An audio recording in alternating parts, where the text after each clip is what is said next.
Magandang araw, mga kababayan. Isang matagal ng hadlang sa pagpapalakas ng ating sandatahang lakas ang maaaring tuluyang mawala, at kapag nangyari ito, pwedeng bumilis ang pagkuha ng ilan sa pinakamalalaking kagamitang kailangan ng bansa. Ang usapin ay hindi lamang tungkol sa isang batas o simpleng pagbabago sa pananalapi. Nakaugat dito ang posibilidad na magkaroon ng Pilipinas ng mas malaking kakayahang mangutang mula sa mga dayuhang nagpapautang para pondohan ang mamahaling mga proyekto sa depensa. At dito nagiging kapana-panabik ang pinakahuling kaganapan. Iminungkahi mismo ni Defense Secretary Gilbert Teodoro na alisin na ang kasalukuyang limitasyon sa dayuhang pautang para sa mga pagbili ng kagamitang militar.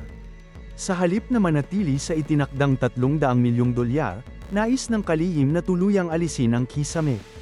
At kung maaprubahan ng pagbabago, maaaring magkaroon ng mas maluwag na espasyo ang pamahalaan para sa malalaking proyekto gaya ng multi-role fighter. Sa kasalukuyan, may limitasyon ang pamahalaan sa laki ng maaaring hiraming dayuhang pondo para sa mga kontratang pangdepensa. Ang limitasyong ito ay nagmula sa Presidential Decree 415 na ipinatupad noong dekada 70.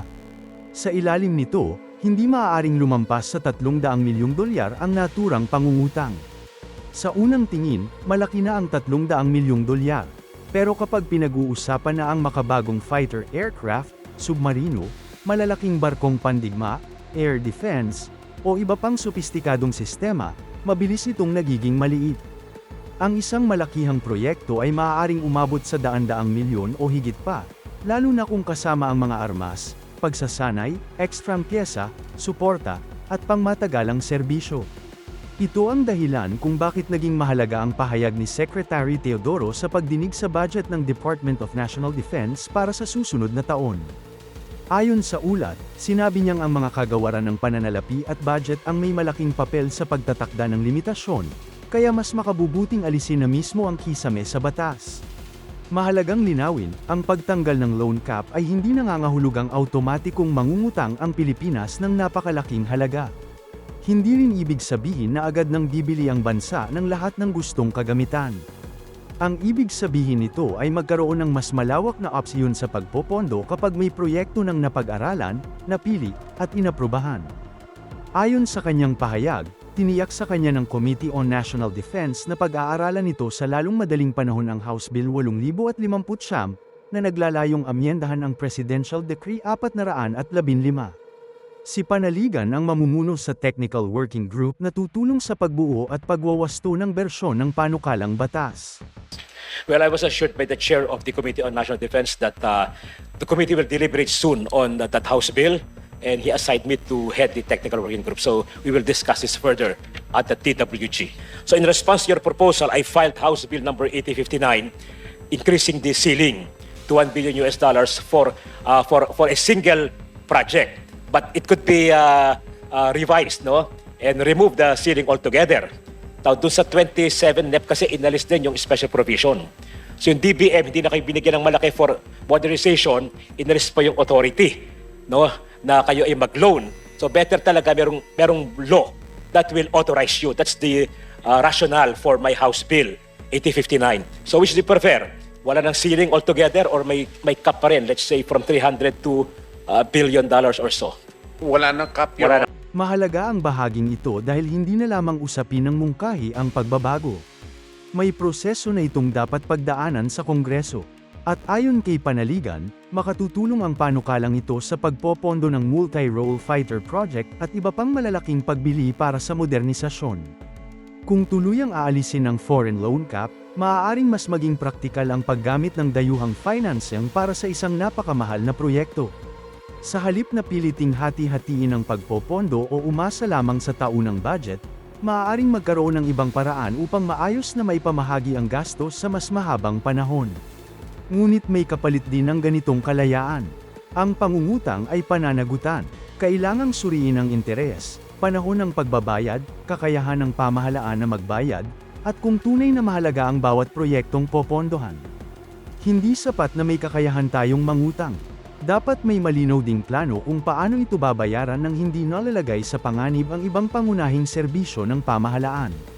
Sa isang pagtatanong kay Secretary Teodoro, Kinumpirma ni Congressman Panaligan ang mga ulat mula Korea tungkol sa posibleng kasunod na pagbili ng 2 karagdagang barkong pandigma na nasa 3,200 tonelada.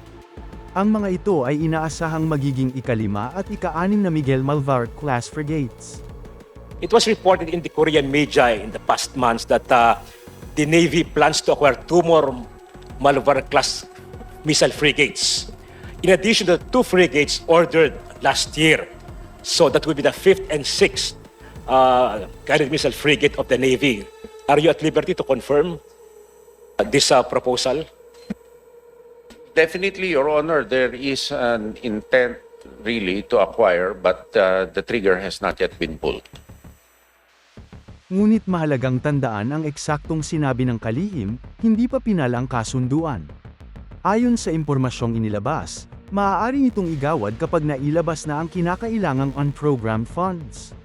Napakahalaga nito dahil may naunang kontrata na para sa 2 karagdagang 3,200 toneladang frigate mula sa HD Hyundai Heavy Industries.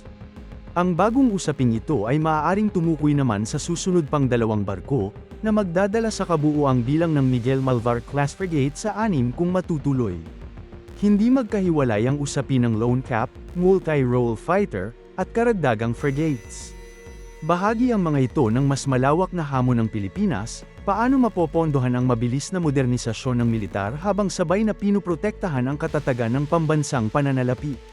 Sa harap ng lumalaking pangangailangan sa air power, maritime defense, missile systems, submarines, radar, at iba pang kakayahan, hindi na sapat ang maliit at mabagal na daloy ng pondo. Kailangan ng pamahalaan ng mas maraming opsyon, pero kailangan din ng matinding disiplina sa paggastos. Kung tuluyang maamyendahan ang batas, maaaring maging mas maluwag ang daan para sa malalaking acquisition. Pero hindi ibig sabihin nito na bukas ay mayroon ng bagong fighter jets o dagdag na frigates. Ang batas ay magbibigay lamang ng mas malawak na pintuan sa pagpopondo.